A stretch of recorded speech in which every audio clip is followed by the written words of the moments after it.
할렐루야. 아멘. 네, 그리스도의 오심을 대망하고 하나님 나라의 소망을 나타내는 첫 번째 한 주간이 지났습니다.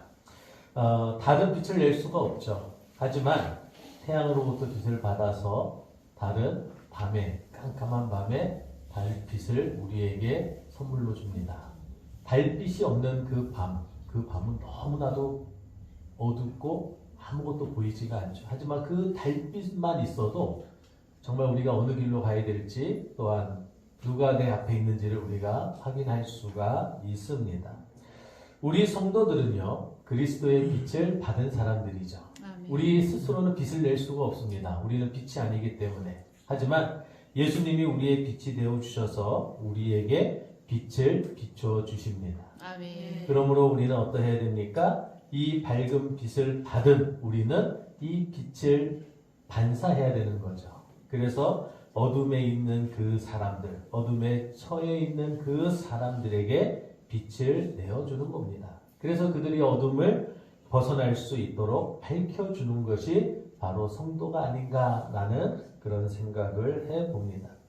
어둠에 처한 사람들에게 소망의 빛이 되어주시기를 간절히 바랍니다. 아멘. 그리스도의 빛을 전한 성도가 복됨을 믿으시기를 간절히 바랍니다. 아멘. 자, 오늘은 대림절 두 번째 주일이죠.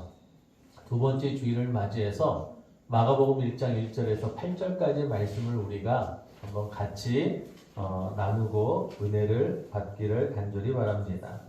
교회력에 따라서 오늘 들려드리는 이 말씀 1절에 보면 이렇게 시작합니다. 하나님의 아들 예수 그리스도의 복음의 시작이라.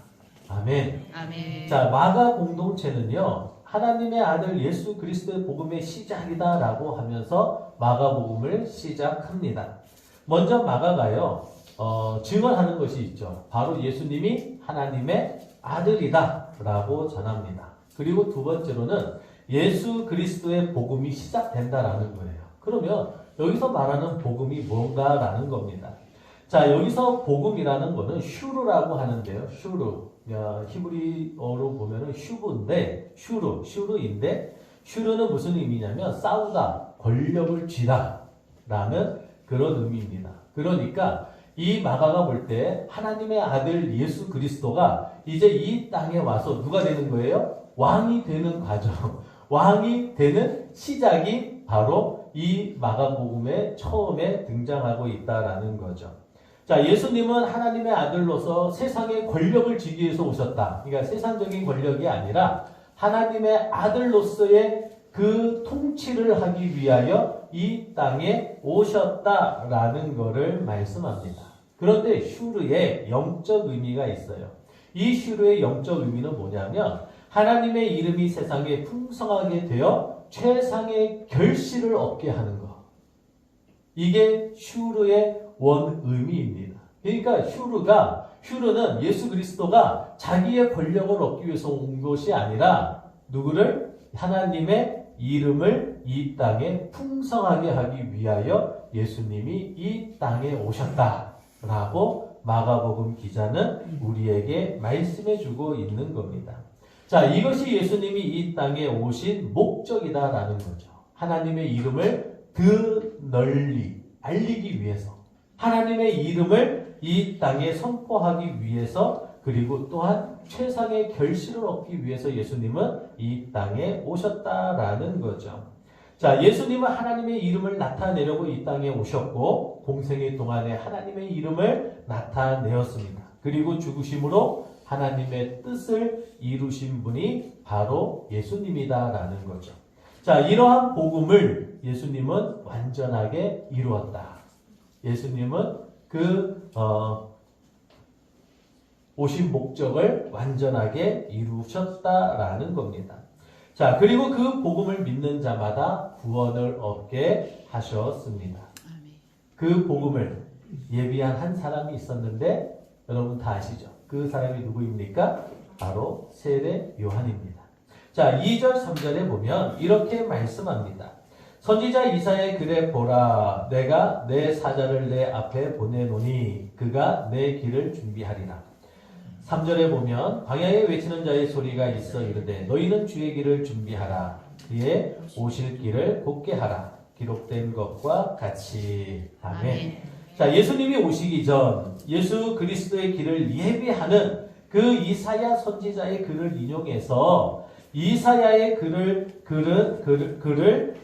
인용해서 광야에 그 이사야의 글을 해서 인용해서 내가 내 사자를 내 앞에 보내노니 그가 내 길을 준비하리라. 그러니까 여기서 말하는 그는 바로 누구예요? 세례 요한이고, 그리고 내 길을 준비하리라. 바로 예수 그리스도의 길을 준비할 사람이 세례 요한이고 그 길이 준비될 것이다 라는 것을 말씀하고 있는 겁니다. 자, 이 글은요 이사야서 40장에 나온 글이에요. 광야에 외치는 자의 소리가 있는데 그가 주의 길을 준비하고 그의 오실 길을 곧게 하라 라고 외칠 사람이 있다라는 거죠. 자, 이사야서 40장 3절에 보면 이렇게 말씀합니다. 외치는 자의 소리여 이르되 너희는 광야에서 여호와의 길을 예비하라. 사막에서 우리 하나님의 대로를 평탄하게 하라. 아멘. 아멘. 자, 이사야서 43장에 보면은 이렇게 길을 예비하고 대로를 평탄하게 하라라고 그렇게 말씀합니다. 자, 이 말씀을 그대로 마가복음 기자가 쓴 거예요.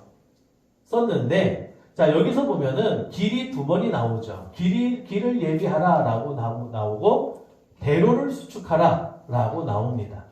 그런데 마가복음에 보면 여러분 뭐라고 나와 있습니까? 3절에 2절에 보면은 내 앞에 보내노니 그가 내 길을 준비하리라. 그리고 3절에 보면 너희는 주의 길을 준비하라. 그의 오실 길을 곧게 하라. 라고 그렇게 나와 있잖아요. 자, 여기 보면은 우리나라 말 성경으로 보면은 그냥 길이죠. 그냥 길만 3번 나와 있습니다. 그런데 이 말씀을 히브리로 보면요. 두 단어가 달라요. 그러니까 앞에서 길을 준비하라 라는 말과 그리고 뒤에 길을 곧게 하라 라는 여기서 길은 다른 단어를 쓰고 있다라는 거예요. 같은 단어가 아닙니다. 자, 그리고 이사야서 40장 3절에 보면 여호와의 길을 예비하라와 대로를 평탄케 하라 해서 대로는 또 다른 단어를 쓰고 있다라는 거예요. 그러니까 같은 길을 만들어라 라는 것이 아닙니다. 자, 이사야서 40장 3절에 나오는 여호와의 길과 마가복음 1장 2절 3절의 길을 준비하라 라는 것이 같은 말이고요.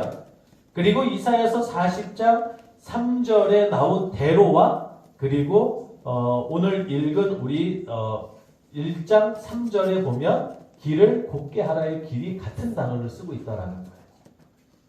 자, 그것을 제가 주보에다가 적어놨는데 주보에서 확인하시면 좋을 것 같습니다. 자, 먼저 여호와의 길을 예비하라 라고 했고 주의 길을 준비하라 라는 그 말은요 데레크라는 말을 씁니다. 데레크는 길, 통로, 방법, 방식 등의 의미로 사용이 되고 있는데요. 자, 이 길이라는 이 데레크의 동사 원형은 바라크예요. 바라크. 전에도 한번 말씀드렸는데 바라크다라는 이 말의 그 영적 의미는 바로 뭐냐면 구원의 과정의 임무를 맡아서 책임을 다하라라는 겁니다. 그러니까 길을 준비하라라는 것은 우리가 길을 준비해서 막 길을 닦는 것이 아니라 우리에게 맡겨진 책임을 다하면서 예수님이 오실 것을 준비해라 라는 그러한 의미를 가지고 있다라는 거예요. 우리는 구원의 과정의 임무를 맡아야 될 그러할 하나님의 청지기들입니다. 그 맡은 책임을 다하여 예수님이 오실 것을 준비하는 것이 바로 우리 성도들의 모습이어야 한다라는 거죠. 하나님의 사자였던 세례 요한은요, 오늘 우리 성도들에게 권면합니다. 다시 오실 주님의 길을 준비하라 라고 요한은 말씀합니다. 자, 성도는 준비하는 사람이다라는 거죠. 자, 예를 들면 이런 거예요. 여러분 식사를 준비하는 사람이 있습니다. 가정에서 식사를 준비하는데 아니면 가족들이 몇 시에 온다. 그러면 식사를 준비해서 따뜻한 밥을 먹이는 것이 또 기쁨이잖아요. 그런데 손님이 옵니다. 손님이 온다라고 하는데 도착 시간을 모르는 거예요. 그런데 손님이 너무 귀중한 손님이에요. 와서 바로 식사를 해야 됩니다. 그러면 여러분 어떻게 해요? 오는 시간은 모르고 그러면 여러분 어떻게 준비를 해야 됩니까? 그냥 준비만 해놓고서 오면은 그때 가서 요리를 막 하면 됩니까? 어떻게 해야 돼요? 미리 요리할 건 다 요리해놓고 나중에 데피기만 해서 꺼내면 될 수 있게 여러분 그렇게 준비하지 않습니까?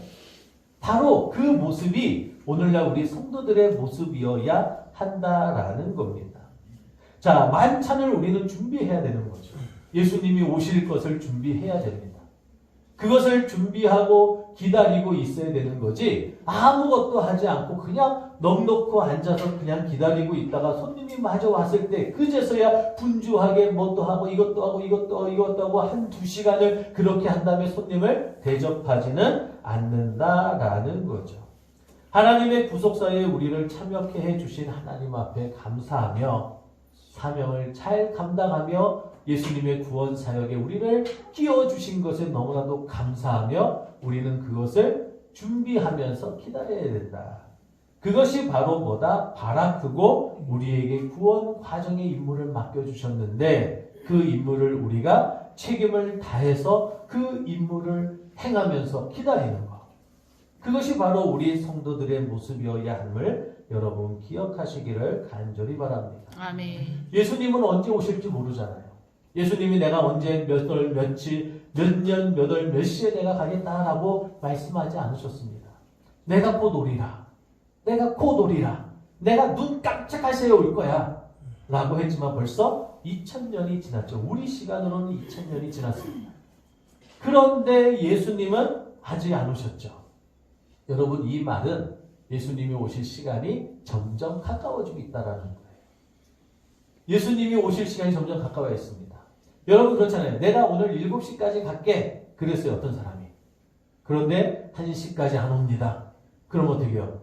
2시 돼도 안 됩니다. 3시 돼도 안 옵니다. 4시 돼도 안 옵니다. 5시 돼도 안 옵니다. 그러면 여러분 안 오는 건가요? 아니죠. 7시에 온다고 했으니까 7시까지 오는 시간이 점점 가까워지는 거죠. 그래서 7시가 딱 됐을 때 오는 거죠. 그 안에 미리 왔다고 해서 그 안에 좀 천천히 왔다고 그래서 그 안에 뭐 안 온 것이 그 사람에게 잘못이 아니죠. 예수님도 우리에게 분명하게 내가 금방 갔다 오겠다라고 했습니다. 하지만 그때는 누구만 안다? 아버지만 안다. 하나님만 안다. 나도 모른다. 천사들도 모른다. 아무도 모른다. 라고 그렇게 말씀하셨습니다. 자, 그러므로 우리는 어떻게 됩니까? 도둑이 드는 것처럼, 도둑이 아무도 모르게 오는 것처럼 우리는 그 도둑을 맞이해서 준비하는 것처럼 예수님을 준비하면서 기다려야 된다. 오늘 하루하루를 우리는 예수님을 기다리는 마음으로 하루하루를 사셔야 된다는 거죠. 아멘. 내일이면 오시겠지. 내일 모레면 오시겠지. 올해는 오시겠지. 라는 그 마음을 가지고 우리는 우리의 맡은 바 사명을 다하며 우리는 살면서 우리는 기다려야 된다라는 겁니다. 자, 하나님의 대로와 그의 오실 길은 메실라라고 해요. 메실라. 자, 메실라는 그냥 길이 아니라 앞에서 말씀드렸던 것은 그냥 길이었잖아요. 그런데 메실라는 제방을 쌓아놓는, 그러니까 제방을 쌓아서 길을 수축한 그런 의미예요. 그리고 공공도로, 그러니까 굉장히 큰 차선의 도로를 이야기하는 거죠. 주요 도로, 간선도로가 아니라 주요 도로를 말씀합니다. 자, 그런데 이 메실라의 동사 원형은 쌀날이라고 해요. 쌀날. 자, 쌀날은 무슨 의미냐면 머릿돌이신 예수 그리스도가 나타나게 훈련되는 거예요. 여러분, 예수 그리스도가 나타나게 훈련되는 삶을 우리가 살아야 된다라고 그렇게 말씀하고 있는 겁니다. 세례 요한, 그리고 또한 이사야에게 하나님께서 하신 말씀은 그거였어요. 야, 너희는 너희 삶을 통해서 누구를 나타내라? 나 여호와 하나님을 나타내는 삶을 너희가 살아야 되는데 그것을 나타내는 삶을 매일매일 훈련하면서 뭐해라? 나를 기다리라 라는 거예요. 여러분, 우리는 예수님을 나타내는 삶을 우리는 훈련되면서 나타내는 삶을 우리는 훈련하며 우리는 살아야 된다. 그것을 곧게 하라라고 그렇게 말씀합니다. 자, 여기서 곧게 하라라는 말은 야사르인데, 야사르.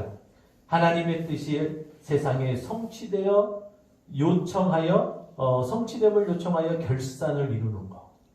그러니까 바로 쉽게 말하면 이거예요. 하나님의 뜻이 세상에 성취됨을 우리가 하나님 앞에 요청해서 그것이 이 땅에서 결산을 이루게 만드는 거예요. 그러니까 그 길을 뭐 하라고 했습니까? 오실 길을 우리가 뭐 해야 되는 거죠? 오실 길을 평탄하게 그 길을 곧게 해야 되잖아요. 곧게 하는 이유는 바로 뭐냐면 우리가 예수 그리스도를 나타내는 그러한 훈련을 해서 무엇을 하는 겁니까? 하나님의 뭐가 나타나도록 우리가 하나님의 그 뜻이, 그러니까 하나님의 뜻이 이 땅에 나타나도록 우리가 하나님 앞에 요구하면서 그 모든 것이 완성되어지게 하는 그 삶을 살라. 이게 바로 길을 곧게 하다라는 것을 말씀하고 있다라는 겁니다. 좀 어려운가요? 자, 먼저 우리가 예수 그리스도가 나타나게 삶을 살아야 되잖아요.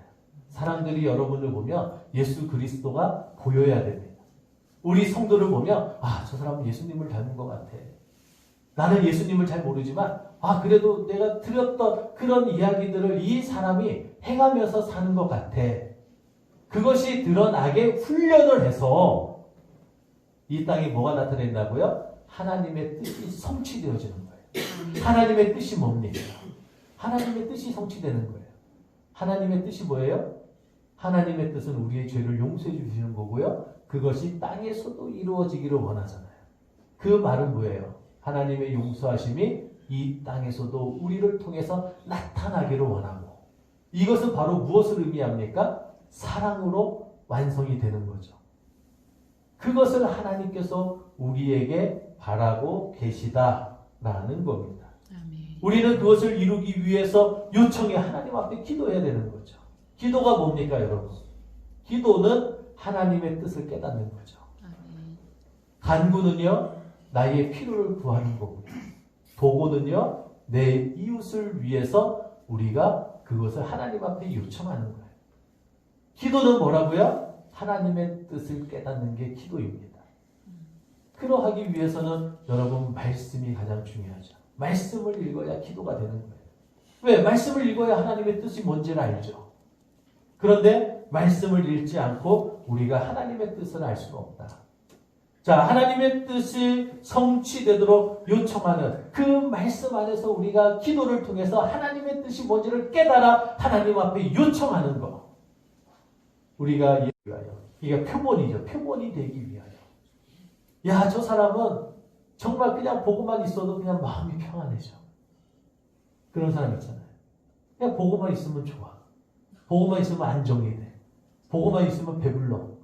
그런 사람이 있잖아요. 여러분, 우리의 모습이 그러해야 된다라는 겁니다. 자, 세례 요한을 보면요, 하나님의 이러한 뜻을 이루기 위해서 세례 요한이 어떻게 살았는가? 우리 6절을 보면 알 것 같아요. 자, 6절에 보면 요한은 낙타털 옷을 입고 허리에 가죽띠를 띠고 메뚜기와 석청을 먹었더라. 아멘. 아멘. 자, 여러분, 이게 여러분 이 이야기는 많이 들어보셨잖아요. 요한은 낙타털 옷을 입고 다녔고, 그리고 또 좋은 것만 먹었죠. 아주 고단백질인 메뚜기와, 그리고 또 맛있는 석청, 또 고체꿀을 먹으면서 살았잖아요. 우리가 표면적으로 봤을 때는 그의 삶은 아주 그냥 좋은 것만 먹으면서 사는 것처럼 보입니다. 그런데 이 말씀을 우리가 자세히 보면요, 이거는 그런 내용이 아니에요. 창세기 3장 6절에 보면 아담과 하와가 죄를 범할 때 아담과 하와의 죄 가운데 세 가지가 나오죠. 여러분, 그게 뭔지 아십니까? 창세기 3장 6절에 보면 이렇게 말합니다. 여자가 그 나무를 본즉 먹음직하고 보암직도 하고 지혜롭게 할 만큼 탐스럽기도 한 나무인지라. 여자가 그 열매를 따먹고 자기와 함께 있는 남편에게 주매 그도 먹은지라. 여러분 여기 보면은 뭐가 나옵니까? 먹음직하고 보암직하고 지혜롭게 할 만큼 탐스럽다라는 거예요. 그러면 이 말씀과 이 세례 요한의 이 모습과 뭐가 같냐? 뭐가 이렇게 상관이 있냐라고 여러분 우리가 생각할 수 있습니다. 자, 여러분 아담과 하와의 죄는요 안목의 정욕이죠. 보암직하고 그리고 먹음직하고 육신의 정욕, 먹고 싶은 욕심, 그리고 또한 이생의 자랑, 지혜롭게 할 만큼 탐스럽다라는 거예요. 하나님이 지혜이심에도 불구하고 이것이 지혜일 것 같은 그렇게 탐스럽게 보였다라는 거예요. 그러면 여러분 이러한 것들, 그러니까 안목의 정욕과 육신의 정욕과 이생의 자랑, 이 세 가지가 죄의 근본이거든요. 죄는 여기서부터 시작을 합니다. 그런데 세례 요한은 어떻겠습니까? 낙타토롯을 입었대요. 여러분 옷은요 무엇을 의미합니까? 그 시대에 그 사람의 직분을 얘기해줘요. 여러분 요셉이 색동옷을 입었잖아요. 그렇죠? 색깔 옷을 입었어요. 왜 입혔을까요? 그냥 요셉이 이뻐서 우리는 막내를 막내는 아니지. 막내에서 두 번째잖아요. 그 요셉에게 색동옷을 입으면 우리는 그렇게 얘기합니다. 아이고 얘만 편애했네. 편애하니까 얘가 가서 고자질을 했지.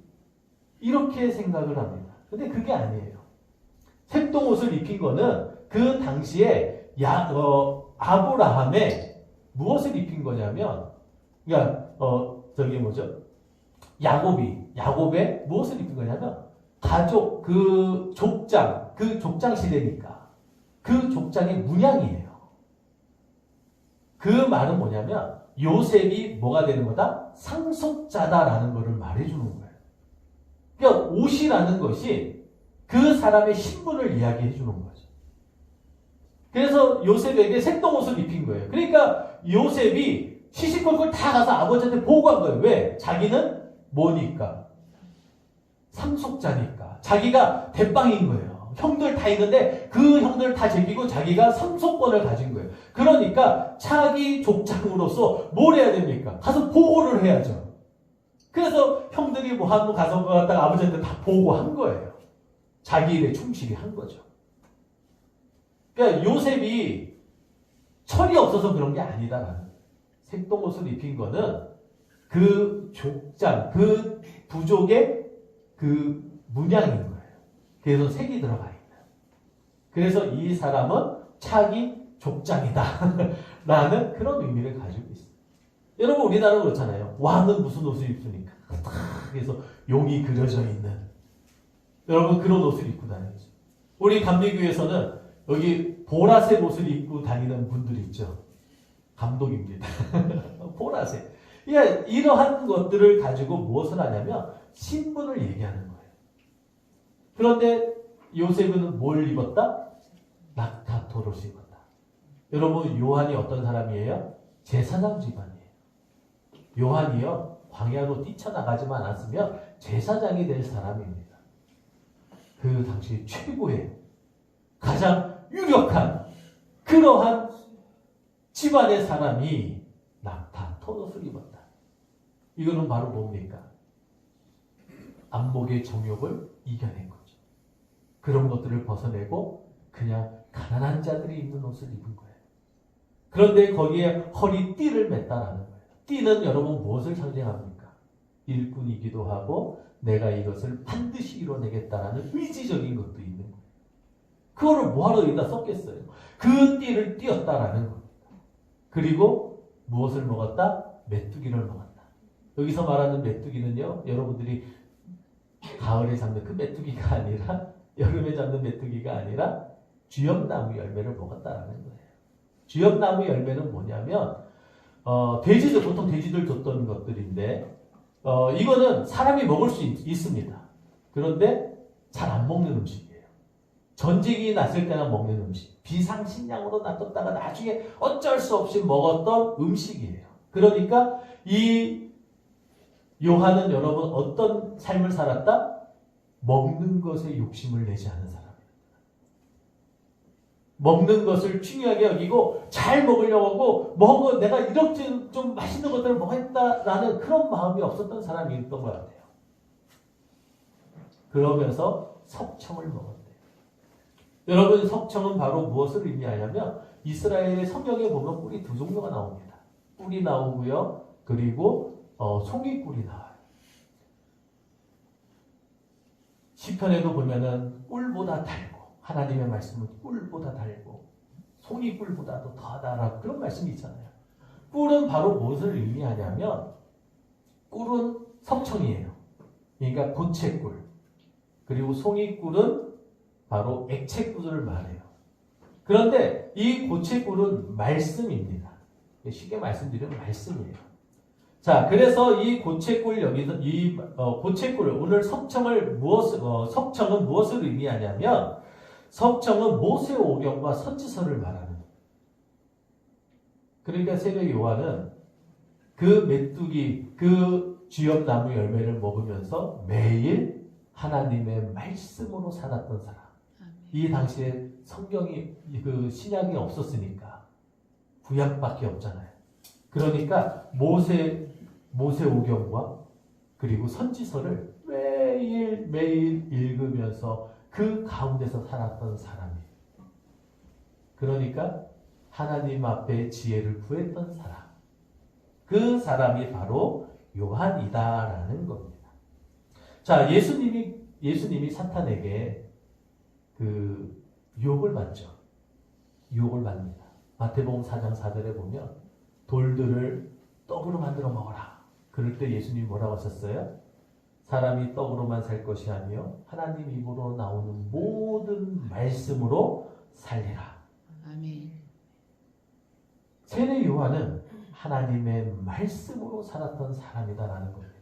아멘. 그 길을 준비하기 위해서, 그 길을 곧게 하기 위해서 세례 요한은 이렇게 준비하며 예수 그리스도를 기다렸던 사람이다 라는 것을 우리는 여기서 발견할 수 있어야 한다라는 겁니다. 하나님의 말씀으로 삶의 틀을 마련해서 그 요한은 그 틀 가운데서 살려고 노력한 사람이 바로 세례 요한이다라는 거죠. 그러한 세례 요한이 오늘 우리에게 권면합니다. 주의 길을 곧게 하라.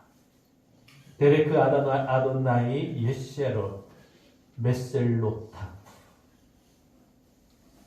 히브리로 말씀드린 거예요. 그냥 잘난 척했습니다. 데레크 아도나이 야세로 메셀로타브. 주의 길을 곧게 하라. 세례 요한이 그런 삶을 살았던 세례 요한이 오늘 우리에게 부탁합니다. 주의 길을 곧게 하라. 사랑하는 성도 여러분, 예수님은 내가 곧 오리라 라고 말씀하셨습니다. 예수님이 오실 때까지 주의 길을 준비하고 그 길을 곧게 해야 한다는 거죠. 구원의 과정의 임무를 맡고 더 나아가서 머릿돌이신 예수 그리스도가 성도의 삶에 나타나서 하나님의 뜻이 이루어지도록 우리 성도들은 그러한 삶을 살아야 된다라는 것을 말씀하고 있다라는 겁니다. 여러분, 우리는 주의 길을 예비하고 있습니까? 주의 길을 준비하고 있습니까? 주의 길을 곧게 하고 계십니까? 우리가 성탄을 기다리는 이 날에 다시 한번 우리가 이 말씀을 다시 한번 되새겼으면 좋겠습니다. 그냥 세례 요한이 그냥 그렇게 메뚜기 먹고 살았다. 그냥 꿀 먹고 살았다. 이것이 아니라 정말 그가 어떤 마음으로 주의 길을 준비하고 또한 그 길을 곧게 하기 위해서 어떠한 삶을 살았는가를 우리가 돌아보면서 우리 자신도 죄에 쫓아가는 삶이 아니라 죄를 바라보면서 사는 삶이 아니라 세례 요한처럼 예수 그리스도 하나님을 바라보는 그러한 삶, 말씀 가운데 곧게 서기 위하여 정말 노력했던 사람. 예수님이 그 사탄에게 유혹받았던 것처럼 세례 요한에게도 얼마나 많은 유혹이 있었겠습니까?